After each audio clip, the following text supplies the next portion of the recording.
নমস্কার বন্ধুরা, আশা করি তোমরা সবাই ভালো আছো। আমরাও ভালো আছি। তো দেখো, আজকে বৃহস্পতিবার, এখন বাজে সকাল 6টা।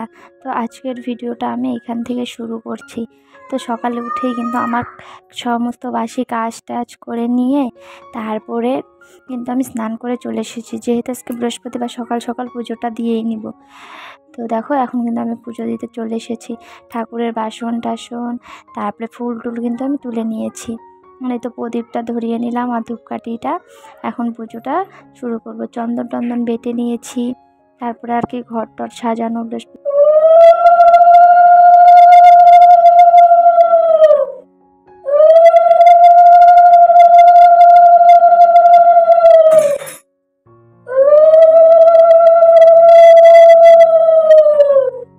আজকে জানো তো, আজকে পান সুপারি ছিলই না ঠাকুরের। অভিকেও আনতে বলেছিলাম, কিন্তু অভির মনে নেই। সেই কারণে কী আর করবো বলো, এইভাবেই মানে তোমার পান সুপারি ছাড়াই আজকে পুজোটা দিতে হলো। আর এত সকাল সকাল কোথায় পাবে, যায়নি। আজকে এত সকাল উঠেছি কেন বলো তো, সারা রাত কারেন্ট ছিল না, ঘুম হয়নি।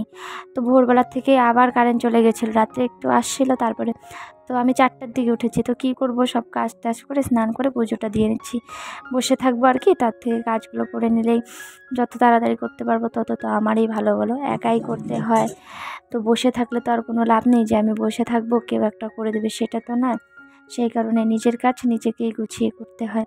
আর বৃহস্পতিবার পুজো দিতে তো একটু দেরি হবেই, সেই কারণে ভাবলাম পুজোটা দিয়েই নিই। এমনি দিনও দেখবা পুজো দিতে কিন্তু অতটা সময় লাগে না, কিন্তু বৃহস্পতিবারে কিন্তু পুজোটা দিতে সময় লাগে। ঘর টর বসানো, তারপরে তোমার দুব্বা টুব্বা তুলতে হয়, সেই কারণে কিন্তু একটু সময়টা লাগেই।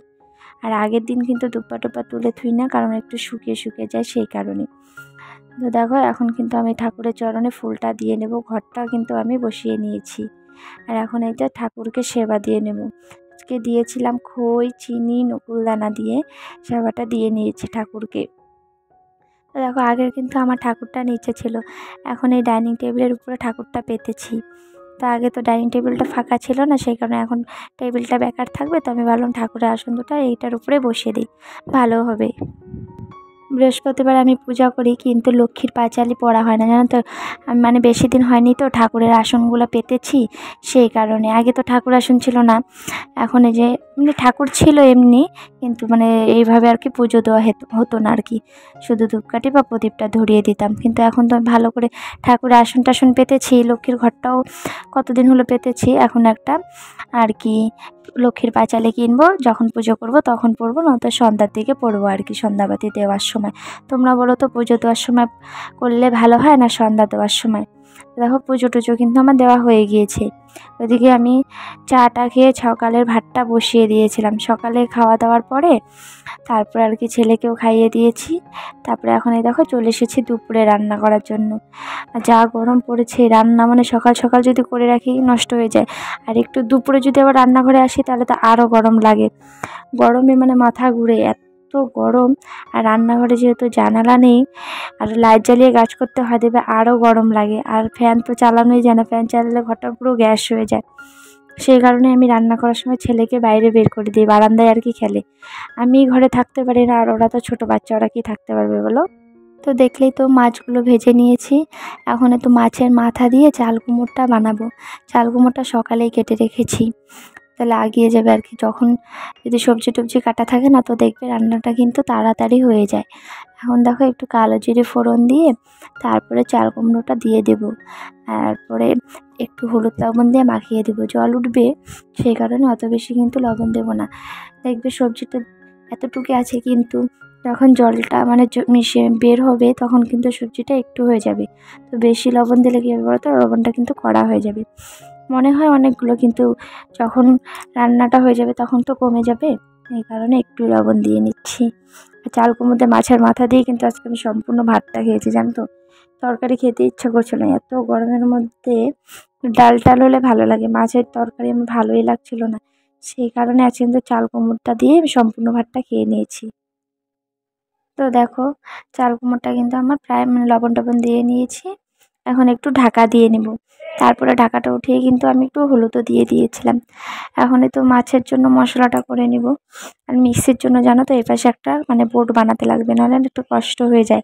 তো ভাবছি বোটটা বানাবো। আগে ওইদিকে নিয়ে বানাতাম, কিন্তু ওই বোটটা তো এখন মানে টিভির জন্য করে দিয়েছে, সেট করে দিয়েছে একদম টিভির কটটট লাগিয়ে, সেই কারণে কিন্তু আর বারে বারে খুলি না। আর উপরে জায়গাও নেই ওইখানে সুকেশ টানার পরে।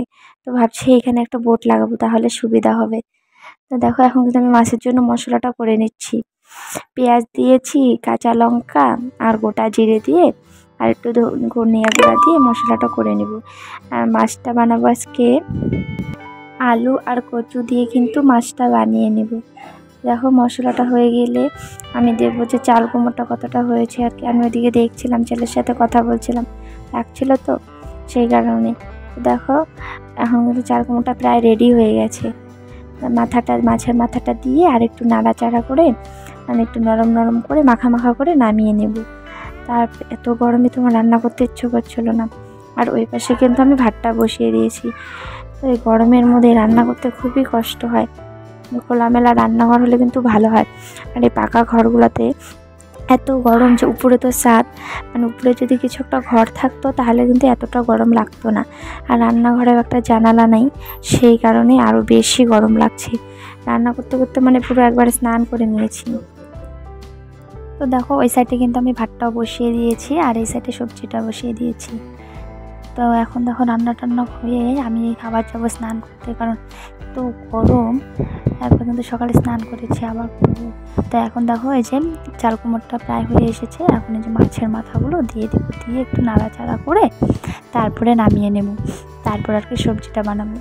তো একটার দিকে খেতে আসবে, সেই কারণে আমার কিন্তু একটু তাড়াতাড়ি করেই রান্নাটা করতে হয়। যদি বেশি দেরি হয়ে যায় তখন কিন্তু দুই চুলায় আমি সবজি বসিয়ে দিই। আর ভাতটা হতে কিন্তু একটু সময় লাগে আমাদের, সেই কারণে দেখো কিন্তু সবজি বসিয়ে দিয়ে আমি এদিকে আচার খাচ্ছি, আমের আচার। তো আর আচার খেতে আমার খুবই ভালো লাগে, সেই কারণে আমি যখন তখনই আচার নিয়ে বসে পড়ি।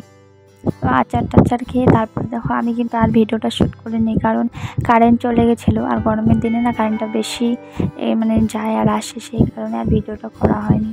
তো দেখো এদিকে রান্না করেছি মাছ আর মিশে চাল কুমড়ো দিয়ে মাছের মাথা দেখলেই। আর দেখো রান্নাঘরটা কিন্তু পরিষ্কার করে নিয়ে বাসন টাসন সব মেজে নিয়েছি, গ্যাস ট্যাস আমার কিন্তু সব ধোয়া হয়ে গেছে। তারপরে কিন্তু দেখো অভি খেতে চলে এসেছে, এখন অভিকে খেতে দেব, তারপরে কিন্তু ছেলেকেও খাইয়ে নেব। তো খাওয়া দাওয়ার পরে তারপরে একটু শুয়েছিলাম। তারপরে যে যাচ্ছি বৌদিদের বাড়িতে, পূজা আছে সেই জন্য বৌদিদের বাড়িতে যাচ্ছি। তো করবে বিষ্ণু পূজা আজকে, যেহেতু পূর্ণিমাটা খুব ভালো, বুদ্ধ পূর্ণিমা, সেই কারণে বৌদিরা ভুল বললাম, বিষ্ণু পূজা করবে, সেই কারণে ওইখানে যাচ্ছি। দেখো আমি রাখিদি, তারপরে পিয়াংশি আর আমার ছেলে সবাই মিলে যাচ্ছি। তো দেখো এই যে বিষ্ণু পূজাটা কিন্তু হয়ে গেছে, আমরা একটু পরে এসেছি। তো আজকের ভিডিওটা এই পর্যন্তই।